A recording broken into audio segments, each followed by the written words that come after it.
El auto acordado, el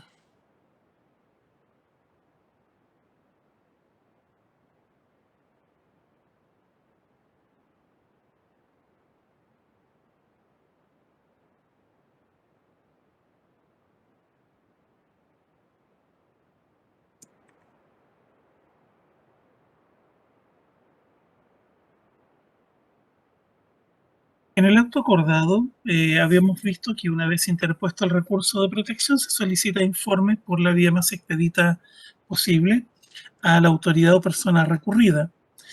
Este auto acordado fue modificado en el año 2018 por el auto acordado o el Acta 173.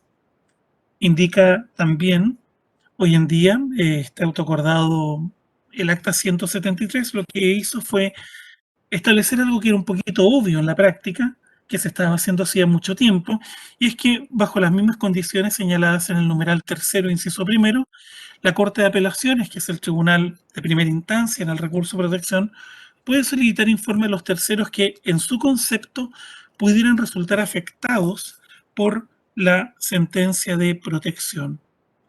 Esta norma, la verdad es que es una modificación un poco, diría yo, obvia, hacía mucho tiempo ya que se estaba haciendo, pero lo que hace es incorporar un tema de la práctica judicial.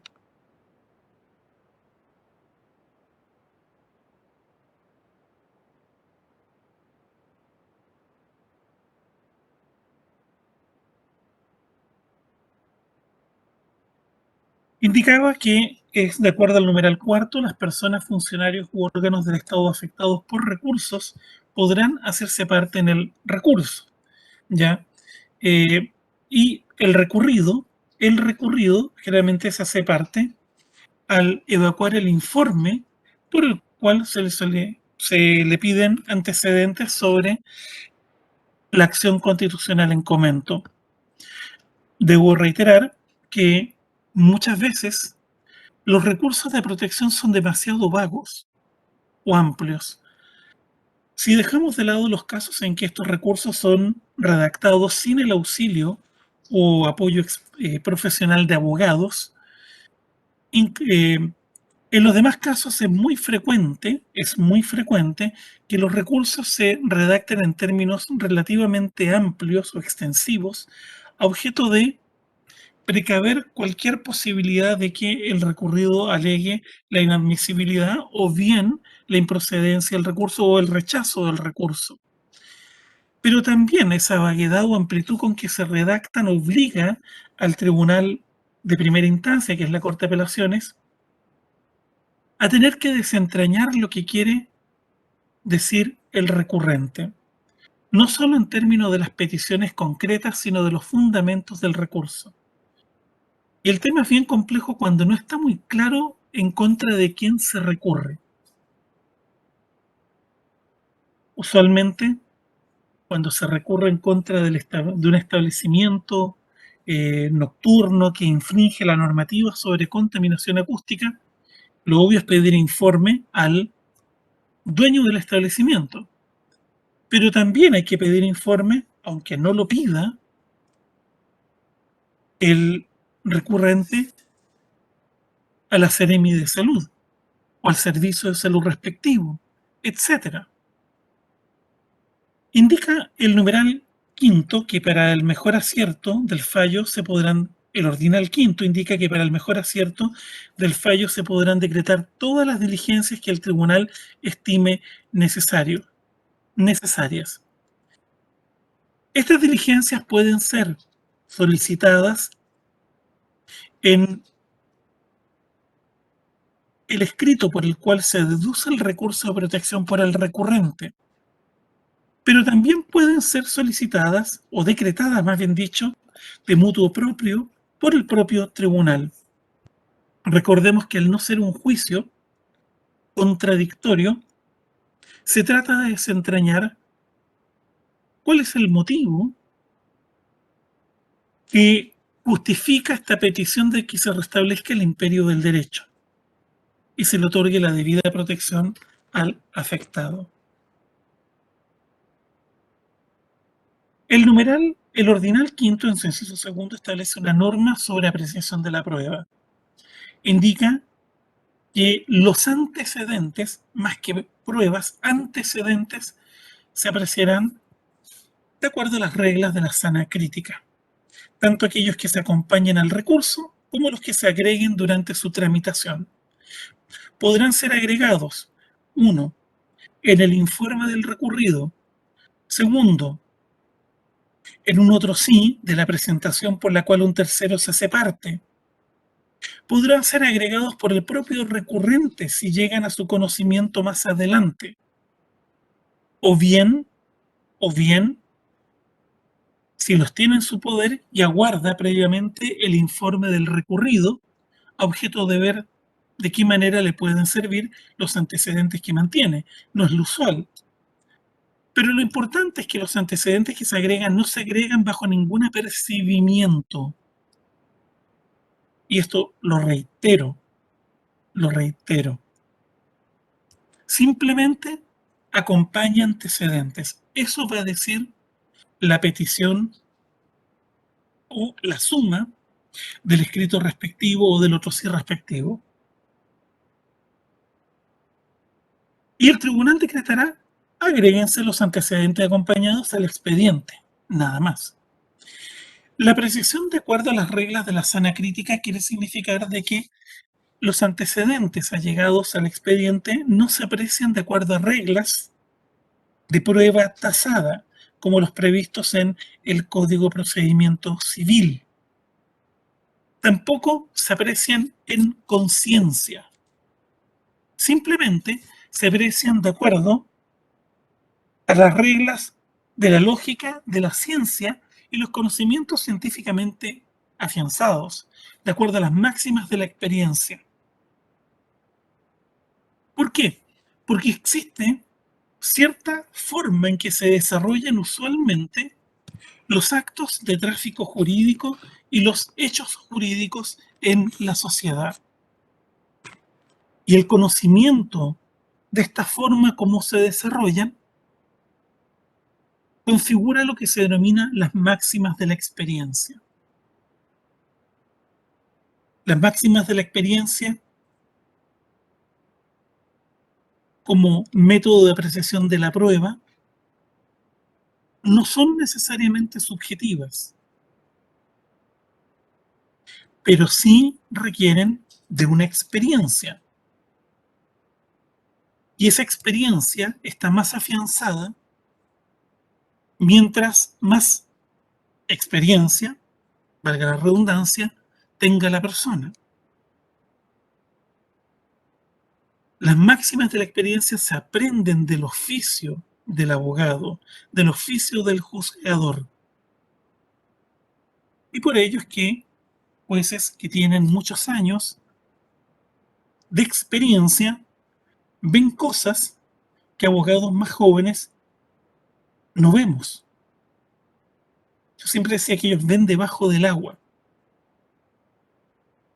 turbia inclusive, porque hay una forma en que se desarrollan las cosas.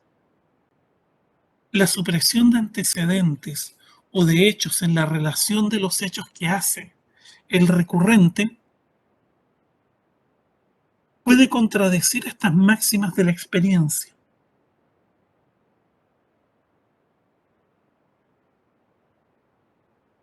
Tengamos presente esto último, la sana crítica suele ser el método de apreciación de la prueba que se está extendiendo en los diversos procedimientos judiciales en Chile tras las reformas judiciales iniciadas, iniciadas a fines de los años, desde la década de los 90. Esta circunstancia de que se extienda las reglas de la sana crítica ha llevado, por ejemplo, a que la experiencia profesional pese en la admisión, por ejemplo, a la Academia Judicial. Si un juez va a apreciar la prueba de acuerdo a la sana crítica, ¿qué experiencia puede tener quien jamás ha ejercido o viene recién saliendo de la escuela de Derecho? Por lo tanto, es saludable, es importante adquirir cierto ejercicio profesional si alguien va a ir a la academia judicial.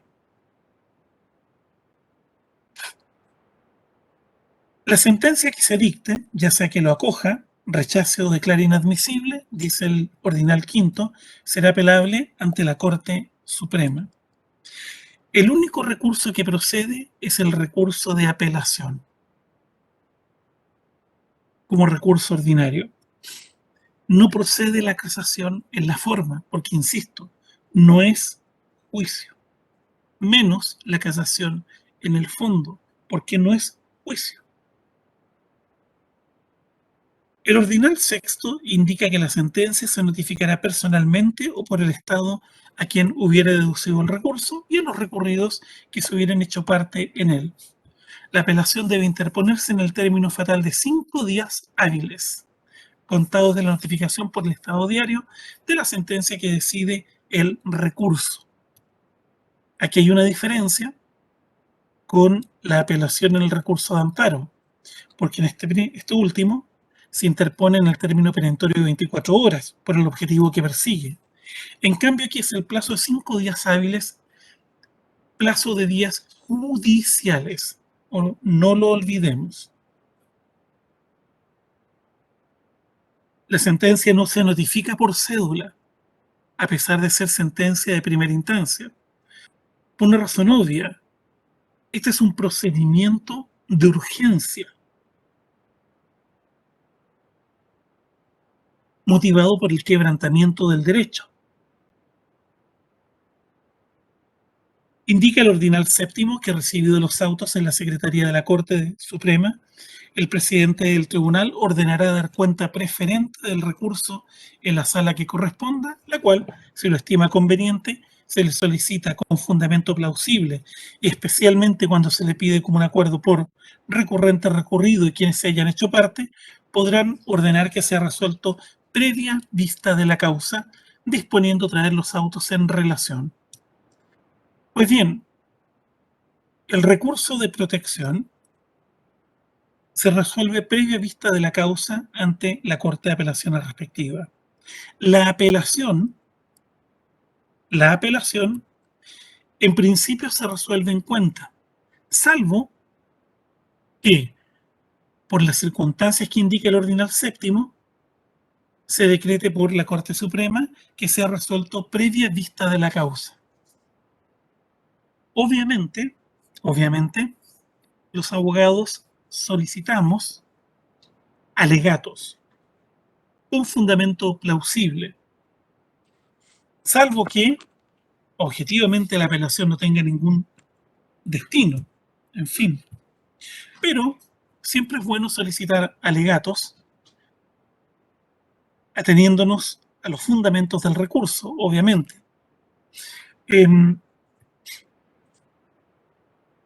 ¿Y por qué esto último? Bueno, puede ser por muchas razones. Uno, es posible que uno logre persuadir al Tribunal de Alzada, que es la Corte Suprema, la sala respectiva de la Corte Suprema, de que hay que revocar el fallo de primera instancia.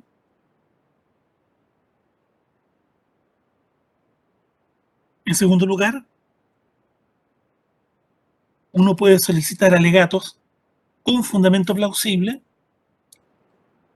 porque es parte del contrato de prestación de servicios y uno está siendo remunerado por ello. Uno puede haber pactado un honorario determinado por el recurso en primera instancia y un honorario determinado por el recurso en segundo, incluidos los alegatos.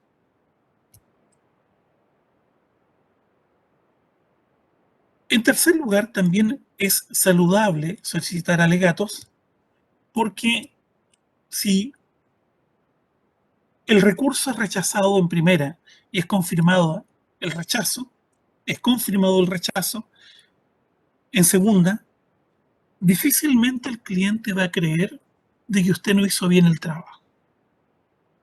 Pero insisto, la parte básica aquí es el contrato de prestación de servicios. Aquí se obliga a usted. Hoy en día, con los medios remotos para alegar, es perfectamente posible desarrollar alegatos. Yo creo que esto no va a cambiar ante las salas de la Corte Suprema. Yo creo que la litigación por medios digitales y remotos llegó para quedarse y es bastante bueno, pero ello no excluye de que uno pueda pactar un honorario por la primera instancia y otro honorario por la segunda instancia. Ahora, si uno lo contratan solo por la primera instancia, habrá que ver si incluye interponer los recursos o no.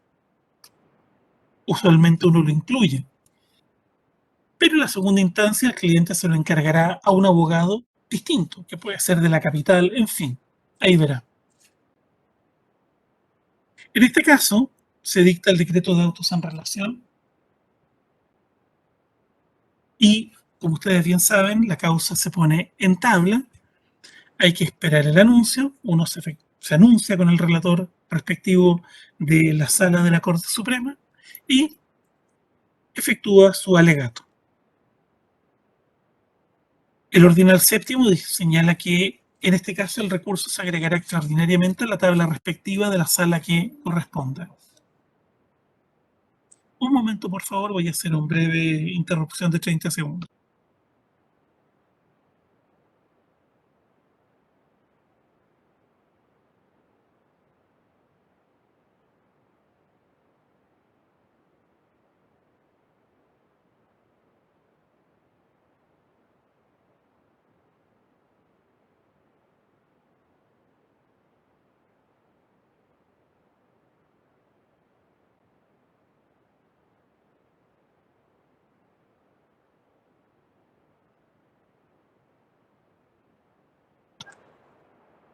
Bueno, el ordinal octavo indica que para entrar al conocimiento del recurso, el mejor acierto del fallo, la Corte Suprema podrá solicitar de cualquier autoridad o persona los antecedentes que considere necesarios para la resolución del asunto. Y todas las notificaciones se practicarán por el Estado diario. El ordinal noveno indica que tanto en la Corte de Apelaciones como en la Corte Suprema, cuando ésta traiga el recurso en relación, la suspensión de la vista de las causas procede por una sola vez a petición del recurrente, cualquiera sea el número de ellos y respecto de la otra parte, aunque fuere más de uno el funcionario o persona afectado, y solo cuando el tribunal lo estimaré el fundamento de la solicitud muy calificado. No procede la suspensión de común acuerdo, a diferencia de lo que sucede en las apelaciones en causas civiles. Y la razón de lo anterior es porque se supone que el recurso de protección es para cosas urgentes. Hay un fundamento de urgencia para interponer este recurso. Sería ridículo que se pudiera suspender de común acuerdo.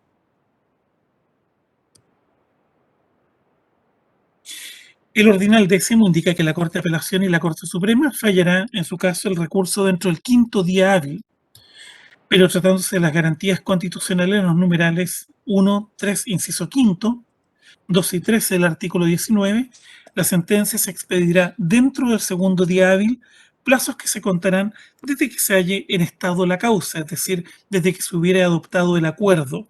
El acuerdo suele adoptarse inmediatamente después de la vista de la causa y se deja constancia de quién queda a cargo de la redacción del acuerdo. Ahora, tengamos presente que en materia de plazos judiciales no existen plazos fatales. Al tribunal nunca le corre plazo.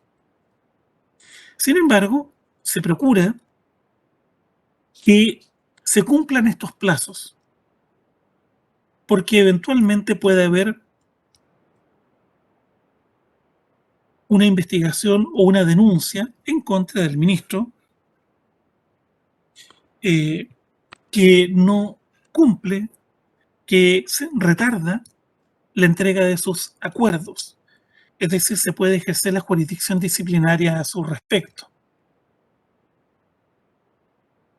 El ordinal undécimo indica que se puede imponer la condenación en costas. La verdad es que no es frecuente la condenación en costas del recurrente. La condenación en costas del recurrido tampoco es frecuente, salvo el caso de las ISAPRES. en que siempre se les condena en costas. Y por lo tanto, las empresas que se dedican a redactar e interponer recursos de protección en contra de las ISAPRES pactan con el cliente, el recurrente, que ellos se pagan con las costas. Por lo tanto, realmente aquí lo único que ocurre es que si se acoge el recurso de protección, si se acoge el recurso de protección en definitiva, se tasan y se regulan las costas y se tasan las costas procesales, se regulan las personales y se ordena consignar el monto de las costas en la cuenta corriente de la Corte de Apelaciones dentro de quinto día hábil y las ISAPRES lo hacen. Y quienes recurren de protección, los abogados que representan a estas empresas, obviamente ellas no cobran, no le cobran un honorario al recurrente, al afiliado de ISAPRE. Simplemente el contrato de prestación de servicios profesionales contempla el pago con las costas. Por lo tanto, el abogado solicita el giro de cheque. Estas son, estos son los únicos recursos en la investigación que realizamos con ayudantes en los que pudimos detectar que aparentemente se cumplía la sentencia que acogía el recurso interpuesto en contra de personas privadas. Deducimos que se cumplía, primero porque se pedía el giro de cheque por la compañía respectiva en contra del ISAPRE, que dedujo el recurso en contra del ISAPRE. Y segundo, porque los recurrentes no no hicieron ninguna presentación posterior en el sentido de que la ISAPRE no respetase la prohibición de modificar el monto o el precio de su contrato de salud previsional. Pero es infrecuente la condenación en costas de los recurridos. Es infrecuente. Ahora, obviamente que las costas pueden ser mayores cuando se deducen recursos de protección, por ejemplo, en contra. Es más probable que se condenen costas dentro de lo infrecuente que es esto último cuando se recurre en contra de un organismo público, estatal. Si el recurso requiere demasiada litigación, es muy probable que se condenen las costas, si es totalmente vencido el servicio recurrido. Y en el caso de las personas privadas, es el caso de las ISAPRES. Los recursos que se interponen en contra de vecinos generalmente no llevan la condenación en costas, aunque se acoja el recurso. Por lo tanto, aquí tenemos dos esquemas distintos. Cuando se trata de recursos en contra de ISAPRES, usualmente el abogado o la empresa que contrata al abogado se paga con las costas. Y así se pacta en el contrato de prestación de servicios profesionales. Y cuando se trata de recursos de protección deducidos en contra de otros recurridos, organismos estatales o personas particulares, simplemente se pacta un honorario en el contrato de prestación de servicios y se agregan las costas para el caso que se obtuvieran, siempre que el cliente esté de acuerdo en conceder las costas al abogado. Es perfectamente posible que se niegue a ello y solo acceda a pagar el honorario profesional.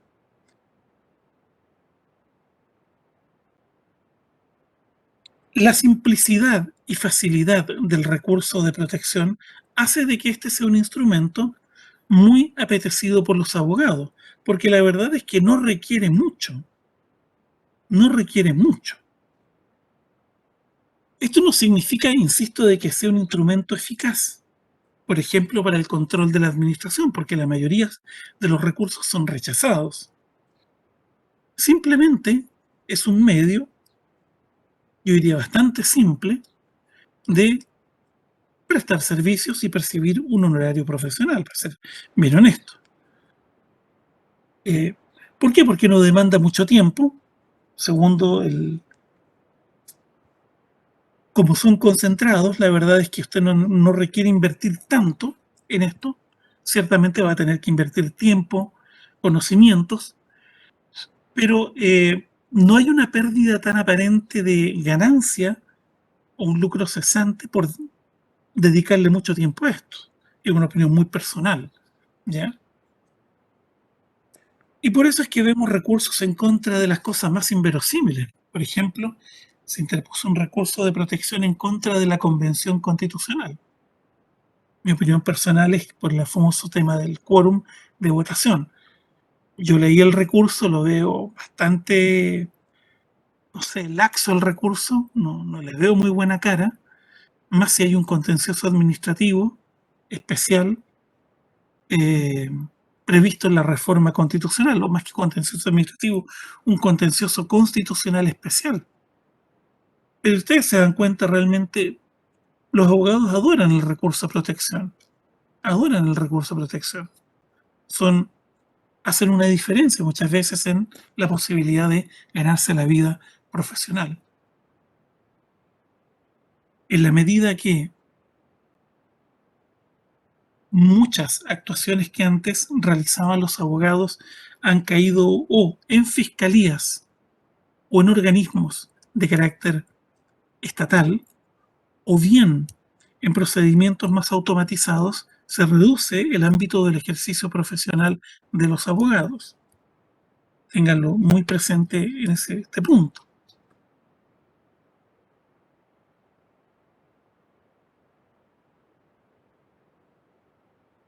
El ordinal tercero contempla la posibilidad de que se puedan acumular recursos cuando se deducen dos o más en contra de un mismo acto u omisión, equivalente a la acumulación de autos. En este caso, se acumulan en un solo expediente y se resuelven en una misma sentencia.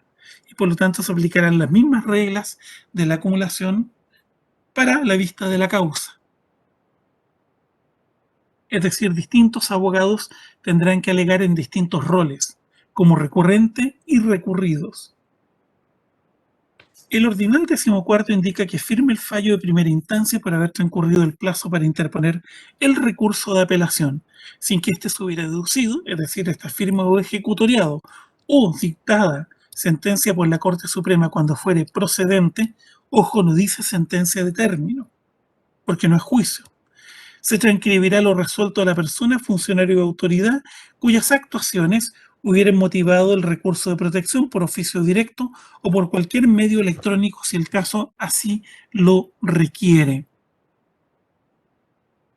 La verdad es que esta comunicación se efectúa por las cortes de apelaciones cuando, por ejemplo, si hubo apelación, cuando baja por interconexión el expediente a la Corte de Apelaciones. El problema está en que los recursos suelen tener peticiones tan amplias o vagas, y por otra parte, la parte resolutiva de los fallos no lo hacen mejor, dada la vaguedad de los recursos, que muchas veces queda entregado al recurrido interpretar cómo va a cumplir. Hay casos en que es más simple.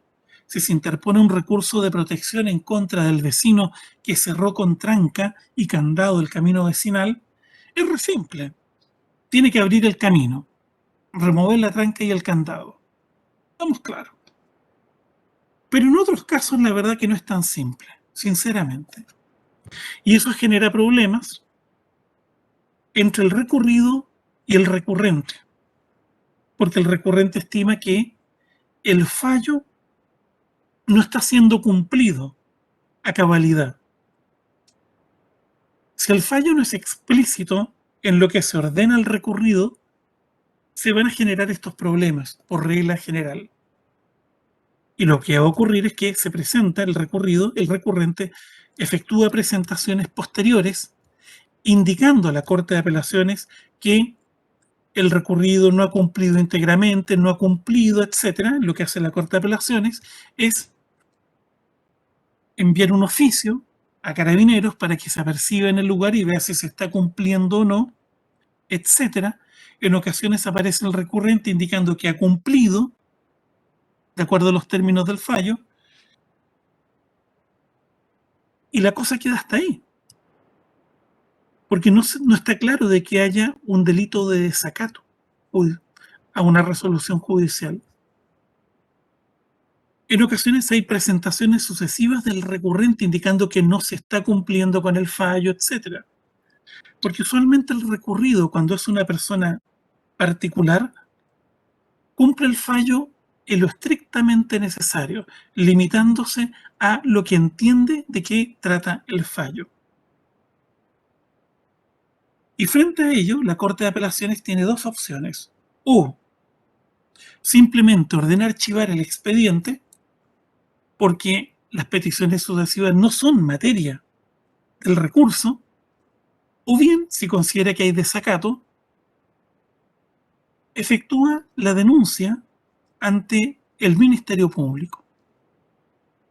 Y ahí ello queda entregado al Ministerio Público, a la prioridad que le asigna el Ministerio Público a denuncias por desacatos de fallos firmes dictados en recursos de protección versus denuncias por violaciones, extorsión, secuestro, fraudes, robo con violencia en las personas, robo con fuerza en las cosas, violación, en fin, lo que usted quiera. Yo personalmente no creo que tengan tanta prioridad frente a una denuncia por delitos de índole sexual o delitos contra la propiedad, contra la economía, la salud pública, etcétera. Yo creo que lo más probable, aunque no lo he podido determinar, es que esas denuncias terminen en archivo provisional. O bien, finalmente, hay una decisión de no perseverar. Porque este es el problema del recurso de protección. No tiene realmente un procedimiento para cumplimiento de las resoluciones judiciales.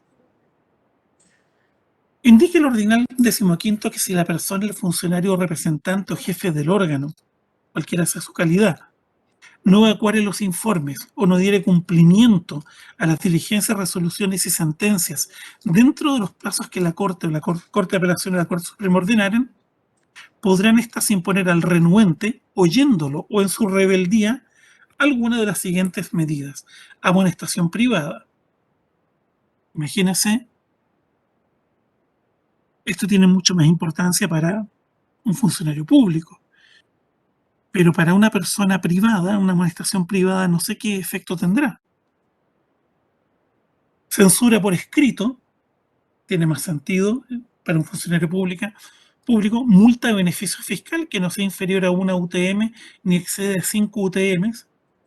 Si no se paga la multa, la resolución tiene mérito ejecutivo y se debe enviar al servicio de tesorerías para su cobranza judicial. Veremos si tesorerías le cobra a la señora Juanita por no cumplir con una sentencia o no informar un recurso de protección. Esta es más delicada, suspensión hasta por 4 meses en las funciones, tiempo durante el cual el funcionario gozará de medio sueldo, sin perjuicio de la responsabilidad penal en que puedan incurrir las personas. Imaginémonos que se interpone un recurso de protección en contra de un vecino porque arbitrariamente ha corrido una cerca. Cuestión debatible si procederá al recurso, porque está la acción de demarcación. Pero si se acoge el recurso y se le ordena cambiar la cerca y él no la cambia, ¿qué puede hacer? Amonestación privada, se va a reír, se acabó el tema. O sea, igual hay que interponer la acción de demarcación. Censura por escrito, igual, multa de beneficio fiscal. Sinceramente no creo que se le interponga una multa de beneficio fiscal. La Corte lo más probable es que le va a pedir a la fuerza pública que vaya y haga cumplir el fallo. Pero ¿y qué va a hacer Carabineros? Van a llegar 2 carabineros en una patrulla. Imaginémonos en un campo, van a llegar una patrulla chancha ahí, media estartalada, van a correr el cerco ellos, van a echar abajo una pirca si no tienen maquinaria, etcétera. No van a hacer nada, van a dejar constancia y se van a ir. Nos apercibimos y vimos que la cerca estaba en el mismo lugar, iban a informar. Y ahí la Corte verá cómo hace cumplir el fallo, que es el problema.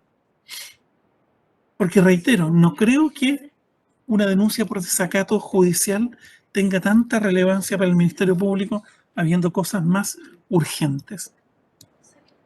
En consecuencia, si ustedes se dan cuenta, el recurso de protección tiene una tramitación sumamente expedita, lo adoran los abogados, lo adoran las personas, pero una eficacia muy relativa cuando se recurre en contra de recurridos que no son organismos públicos.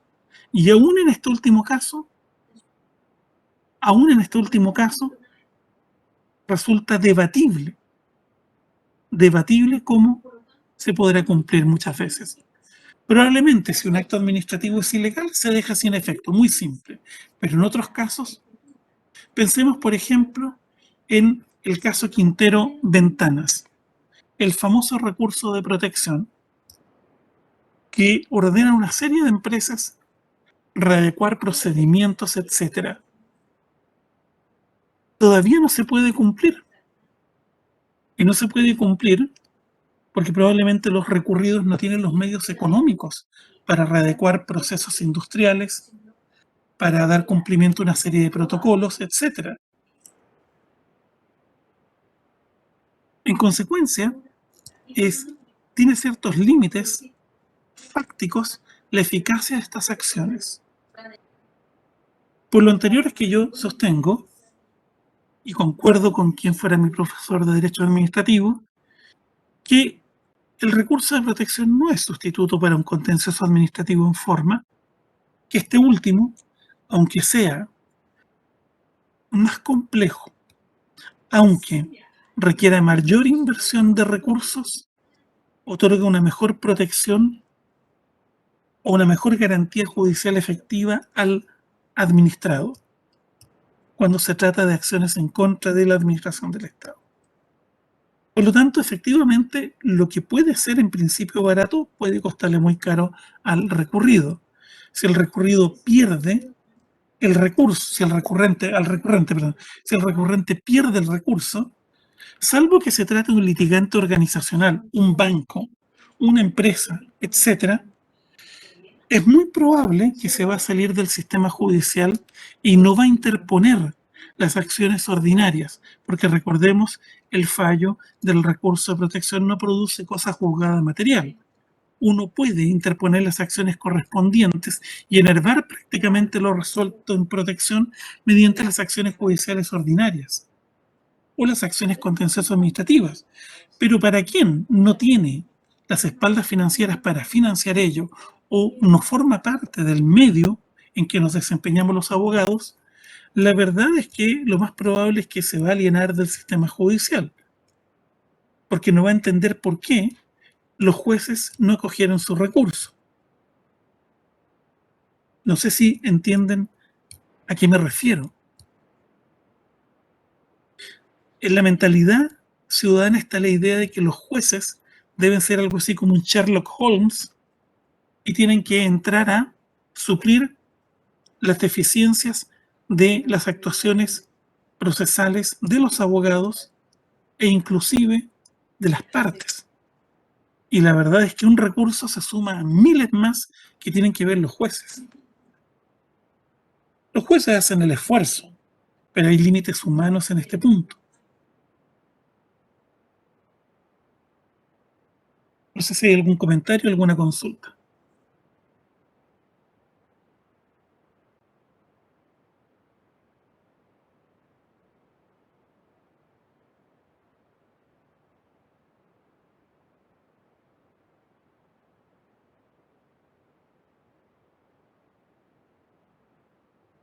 ¿Ninguna?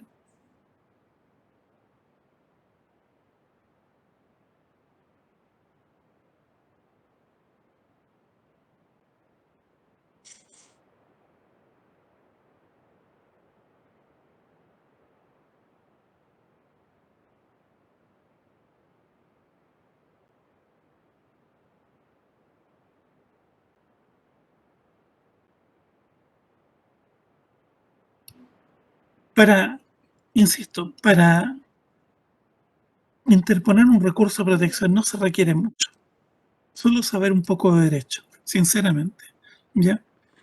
Y los recursos son bastante vagos.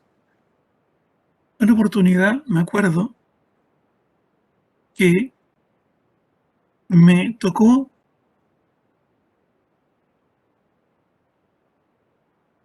ver un recurso de protección increíble.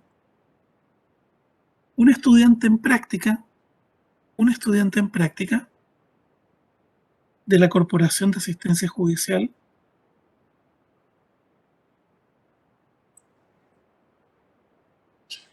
interpuso un recurso de protección. No sé si me escuchan bien.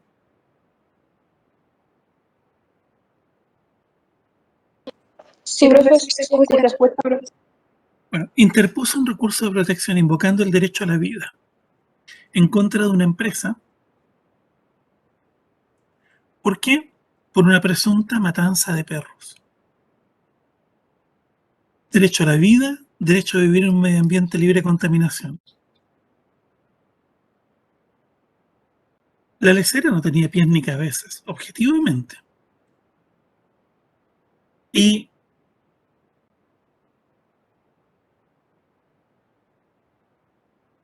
la acción, más bien dicho, se utilizaba como una estrategia publicitaria. La acción iba a ser rechazada, pero por otro lado, lamentablemente iba a ir la prensa. Los perros nunca habían sido maltratados, estaban vivitos ahí coleando, para nada. Y la verdad es que la empresa con sus abogados decidieron, mire, no vale la pena litigar esta tontera, es perder dinero en horas hombre, no lleva a nada, y la verdad que es más barato construir un canil para los perros y darles comida. Sale más barato en horas hombre. Así que lo que hicieron fue, o sea, primero el recurso de protección produjo hilaridad entre los abogados. Pero la verdad es que lo que se hizo fue simplemente llamar a la corporación y decirles, mire, desístanse del recurso, vamos a construir un canil, en fin, etcétera. Le explicamos, bueno, esto no tiene ningún sentido, no es verdad, pero si les interesa, se construirá un canil y listo, sale más barato. Ahora el abogado, el estudiante en práctica se hizo famoso, ¿ah? Se hizo famoso. Pero en realidad entre los pros y los contras, la verdad es que no valía la pena litigar el recurso. Estrambótico, esotérico, solamente significaba traer mala publicidad. Y la prensa coloca las noticias, pero no verifica. Y la verdad es que eso es lo que cumplen muchas veces los recursos de protección. Los recursos de protección se utilizan en ocasiones para controlar la ilegalidad o la arbitrariedad, pero en otras se utilizan como instrumentos publicitarios por la posibilidad de traer a la prensa. Algunos abogados los utilizan para darse a conocer, porque de esa manera consiguen más clientes. Está demostrado que salir 30 segundos en la televisión aumenta el número de llamados de clientes al estudio. Eso me lo confirmó una colega mía, que la entrevistaron en la tele y le pregunté si era verdad lo que decía. Me dijo que sí, aumentó el número de llamados al estudio y el número de clientes en el mes. Tal cual. O sea, todo el mundo tiene ahí su oportunidad, ¿ya? Es un tema de reconocimiento de nombre del profesional. Así que en realidad el recurso de protección se emplea para múltiples cosas. Ahora, ¿qué era lo que correspondía? En realidad lo que correspondía era interponer una denuncia contravencional ante el SAC probablemente. Pero eso era demasiado caro para la Corporación de Asistencia Judicial o el estudiante no lo sabía. Pero en fin, fue interesante, interesante. Entonces le digo, hay recursos inverosímiles.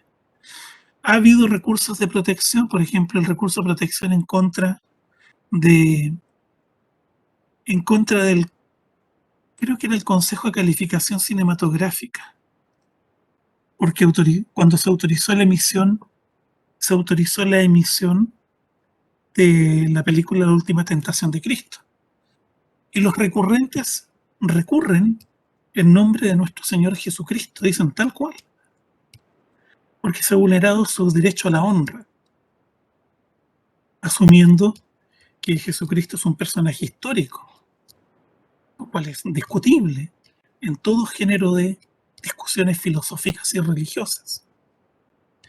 Pero el tema era ese. Bueno, increíblemente el recurso fue acogido y eso generó una reforma constitucional. Pero el tema era eso, fundamentalmente hacer ruido respecto a una decisión que, insisto, fue de antología, porque la Corte de Apelación acogió el recurso en nombre de nuestro Señor Jesucristo, decía, con lo cual era inverosímil el tema, objetivamente. En fin, hay de todo tipo de recursos. Bien, yo pensaba que era idea mía el tema de la eficacia disminuida del recurso. Dije, probablemente, eh, yo recojo la impresión de colegas que, al igual que yo, se han dedicado a trabajar para el Estado.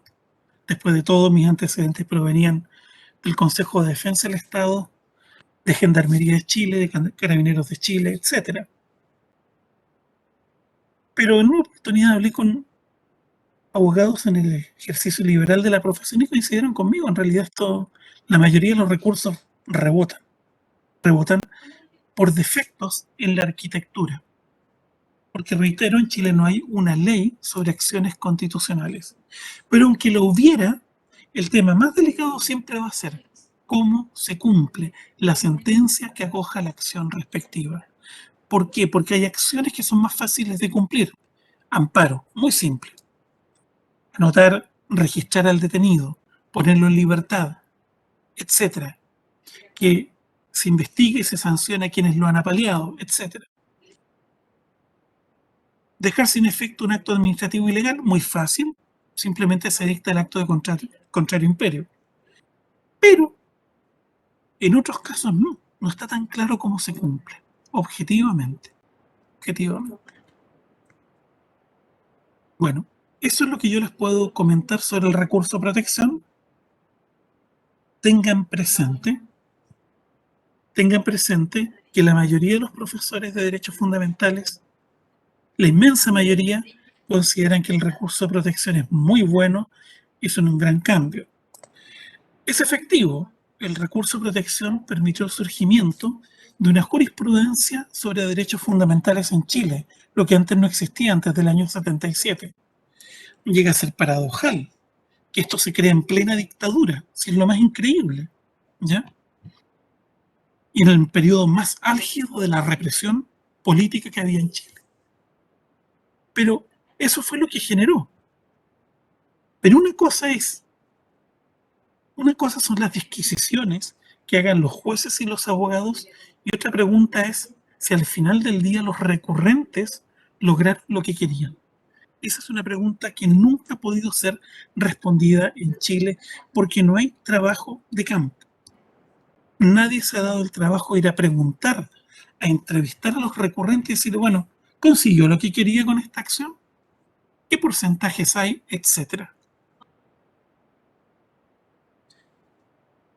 Así que, si el día de mañana, cuando sean abogados, abogadas, nos encontramos en la vida profesional, en fin, ¿ah? No sé, vacacionando con nuestras familias, en la playa, donde sea, abogados nos encontramos, aparte de saludarnos muy cordialmente, como hacen todos los abogados y abogadas, cuéntenme de lo que han hecho, sus proyectos, de dónde han vacacionado, pero por favor no me cuenten que hicieron un curso profundizado en el recurso de protección, porque me sentiría muy dolido. No me digan que hicieron un magíster, un doctorado, un diplomado en recurso de protección, Porque primero los voy a mirar muy extraños. Segundo, me sentiré muy dolido. Muy dolido. ¿Ya? Colóquenlo si quieren en el currículum, pero ni tampoco le den mucho aire. Porque, insisto, no requiere tanto el recurso de protección. Yo creo que con lo que les enseñé, basta que se lean un buen libro y no requieren más. En este punto, les recomiendo la última versión de uno de los apologetas del recurso de protección. El libro se denomina El recurso de protección, del profesor Eduardo Soto Clos, un hincha entusiasta del recurso de protección para quien es el sustituto del contencioso administrativo. Si quieren saber cómo ha resuelto la jurisprudencia, cosas que se han planteado, ténganlo claro, es un buen libro para informarse. Pero tengan claro también que el autor tiene una visión extremadamente optimista sobre el recurso porque no aborda el problema del cumplimiento de la sentencia. Si quieren leer críticas al recurso de protección, pueden leer los trabajos de los profesores Pedro Pierri, el gran crítico del recurso de protección, del profesor Juan Carlos Ferrada, José Miguel Valdivia, entre otros. En general, existe dentro de la doctrina del derecho administrativo un consenso creciente de que el recurso de protección, si bien ha terminado por transformarse en la acción contencioso administrativa general para recurrir en contra de la administración del Estado, tiene severos defectos en su arquitectura que lo hacen que sea un sustituto inadecuado. Existe un consenso creciente de que es necesario un contencioso administrativo general y las esperanzas están cifradas en que el proceso constituyente nos entregue esto. Ahora, la gran duda es si es que los constituyentes, los convencionales constituyentes, entenderán la profundidad de este problema o se quedarán en el discurso de los derechos fundamentales, en el cual el recurso de protección es adorado. Los profesores de derechos fundamentales no enjuician críticamente esto, fundamentalmente porque ha permitido crear una jurisprudencia, donde antes no había nada, pero no se refieren al problema de la eficacia del control. En privado se lo reconocen a uno, pero realmente no analizan para qué sirve esto. Y los profesores de derecho procesal tienen claro de que el problema del cumplimiento de la sentencia es el problema o el nudo gordiano de la eficacia de este recurso o acción constitucional. ¿Hay alguna consulta?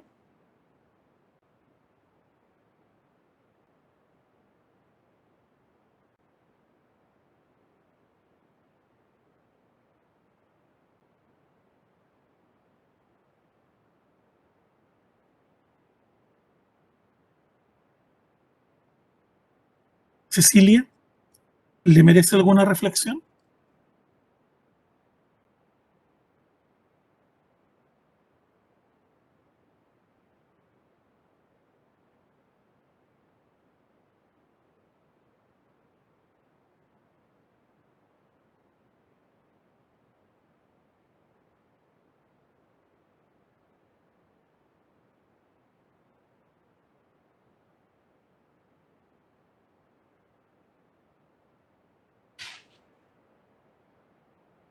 Cecilia, ¿le merece alguna reflexión?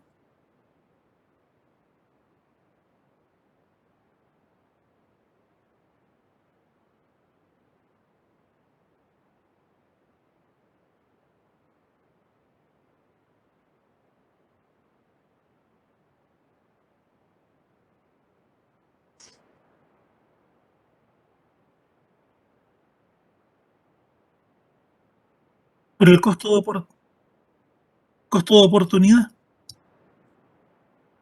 Usted no tiene que invertir tanto tiempo.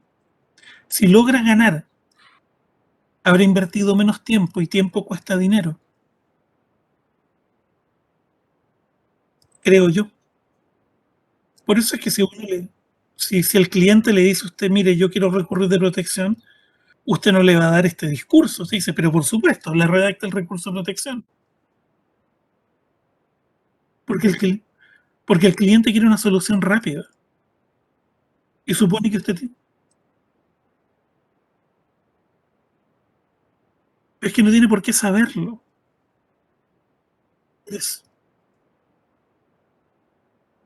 No tiene por qué decirlo, a no ser que le quiera decir. Usted verá su estrategia para hacer crecer su oficina. Si usted le pega el palo al gato y lo gana, se hace famoso. Si lo pierde, lo pierde. ¿Ya?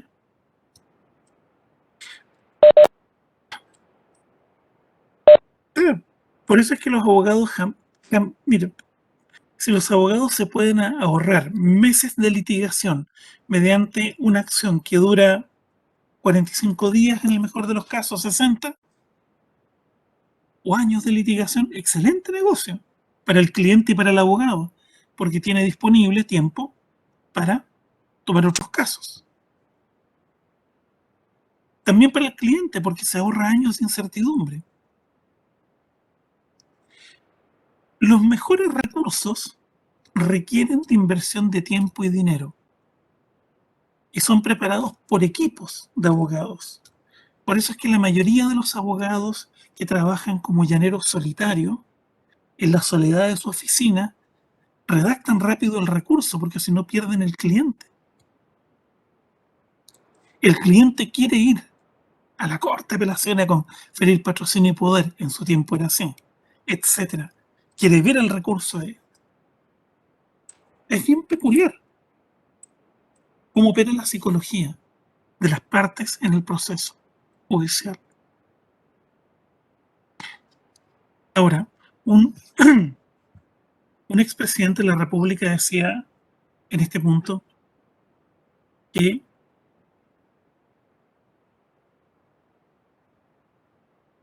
si el cliente gana,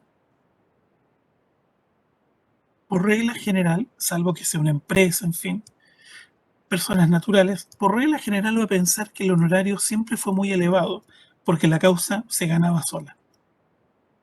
Pero si pierde, siempre va a pensar que el cobro fue inmerecido, porque el abogado perdió por su culpa. Lo decía un expresidente de la República. Entonces, es bien complejo el tema. El ejercicio profesional tiene estos bemoles. Tiene estos bemoles.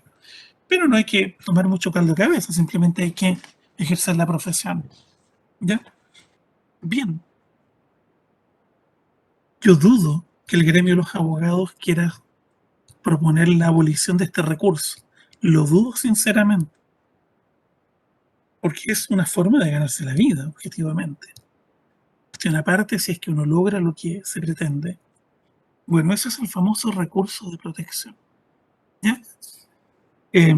Reitero, mis comentarios son desde la perspectiva no solo de quien enseña derechos fundamentales, sino de la perspectiva de quien ha tenido que defender recurridos